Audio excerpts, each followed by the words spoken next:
If you'll recall, molecular formulas are the true formulas versus empirical formulas, which represent the smallest whole number ratio between the individual atoms of a compound.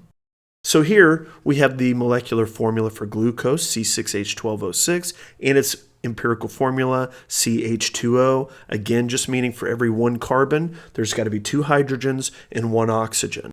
Now, considering that the molecular formula and the empirical formula represent the same molecule of glucose, what's the difference? Well, clearly, it's the number of subscripts. What multiple do we need to use in order to go from CH2O to C6H12O6? I hope it's obvious to you. The multiple is the number 6.